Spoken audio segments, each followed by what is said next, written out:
Olá pessoal, seja bem-vindo a mais uma aula do curso de Excel intermediário. Nesta aula você vai aprender a criar uma tabela dinâmica que fique em um arquivo independente do outro arquivo, que é o arquivo de dados. Normalmente as pessoas, quando criam tabelas dinâmicas e gráficos dinâmicos, elas mantêm dentro do mesmo arquivo de dados, em outras abas, as suas tabelas dinâmicas. Nós vamos fazer diferente. Então, para demonstrar o que queremos, essa é uma tabela simples, onde a equipe de suporte ela registra os atendimentos que são solicitados. Então, você tem aqui o tipo de registro, a data de abertura do atendimento, a fonte de onde veio essa chamada, qual é o responsável pelo atendimento, nível de prioridade, enfim, dados de uma tabela de suporte. Eu vou fechar esse arquivo daqui e vou dentro de um outro arquivo isolado que eu já havia criado. É um arquivo novo, não tem um nome próprio salvo ainda, só tem uma planilha. Dentro deste arquivo eu vou ensinar como é que você faz, primeiramente, não a dinâmica, mas a conexão desse arquivo àquele arquivo de suporte. Então, para iniciar, primeiro você vai clicar na guia dados. E no canto esquerdo, você vai optar pelo clique no botão Obter dados externos.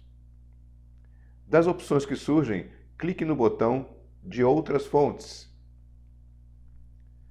Desça até a opção do assistente de conexão de dados. Essa será sempre a opção que você deverá utilizar quando quiser conectar um arquivo de Excel a um outro arquivo Excel. Na primeira janela do assistente, selecione a opção DSN ou DBC e depois clique no botão Avançar. Uma vez selecionada a opção DSN, aparece já no topo aqui da janelinha a opção Excel Files, própria para conexões de arquivo Excel. Basta clicar em Avançar. Finalmente, a janela onde você vai informar onde o arquivo que você deseja conectar está localizado. O meu já está aqui, você teria que navegar nas suas pastas para poder detectá-lo. Uma vez escolhido o arquivo, clique em OK. O Excel ele foi até o caminho que você indicou e encontrou um arquivo chamado Registro de Chamados. É esse mesmo. Por fim, a última janela. Nesta janela, daqui a pouco, quando você clicar no botão Concluir, essa conexão que pretendemos fazer será salva dentro do disco de seu computador e receberá a extensão ODC. Então, esse nome é um nome proposto pelo Excel. Eu vou apagar, já que ele é um arquivo que será salvo, e vou deixar apenas como atendimentos. Aqui é um comentário livre sobre essa conexão que você pretende fazer, para que ela serve, por exemplo. E aqui um nome amigável. Este nome amigável nós iremos ver quando utilizá-lo. É muito importante você colocar realmente um nome que fique claro para as pessoas poderem selecionar. Eu vou deixar como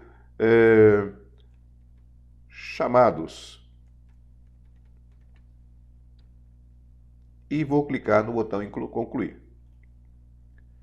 Uma vez clicado no botão Concluir, a conexão já está feita e o Excel ele pergunta o que você quer fazer. Se você quer colocar aquela tabela que havíamos visto antes integralmente aqui dentro, que não é o que desejo, ou se quer criar uma tabela dinâmica ou um gráfico dinâmico.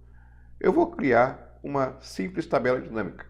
A nossa aula de tabela dinâmica, ela ocorreu algumas aulas atrás, então eu estou apenas demonstrando que você, nesse momento, deste arquivo aqui, único, já está conseguindo capturar dados de um outro para gerar o seu relatório. Então aqui eu vou dar um exemplo bem primário. Eu vou colocar aqui em linhas a fonte do atendimento, vai ser as fontes de atendimento, e quantos atendimentos existem até o momento. E toda aquela brincadeira já vista nas aulas anteriores você poderia fazer aqui. Portanto, foi bem simples criar essa conexão. Eu vou clicar aqui numa outra aba e vou imaginar que eu necessitasse criar um outro relatório, uma outra tabela dinâmica com aquela mesma conexão que nós criamos. Como é que eu faria isso? Indo em inserir, já que eu gostaria de fazer uma nova tabela dinâmica, se eu clicar no botão tabela dinâmica, eu tenho aqui usar uma fonte de dados externa. Se eu selecionar, eu poderia escolher uma conexão que está gravada no meu computador. Ao clicar em escolher conexão, note que já existe aqui a conexão chamados. Poxa, Roberto, ela está aparecendo duas vezes. Como é isso? Esse item daqui diz que neste arquivo que nós sequer salvamos, já existe uma conexão chamada chamados, que na verdade é a mesma que está no seu computador. Para esse exemplo, bastaria escolher um ou outro. Em outros casos, você vai ter aqui uma sequência de conexões do seu computador e talvez uma ou duas conexões no seu arquivo. Eu vou selecionar a conexão que está presente no nosso computador, clicar no botão abrir e aceitar o que ele está me disponibilizando. E pronto, mais uma vez eu tenho aqui, como eu demonstrei, o arquivo sendo capturado para a geração da tabela dinâmica. Veja que foi simples, então. Eu espero que você possa fazer uso realmente dessa conexão, muitas vezes, porque dentro de um arquivo de Excel onde você só coloque tabelas dinâmicas, o arquivo ficará muito leve e não atrapalhará o rendimento da base de dados e vice-versa. Bom, eu espero que você tenha gostado. Te vejo no próximo vídeo, que é o último vídeo do curso intermediário antes do teste. Tá bom? Obrigado!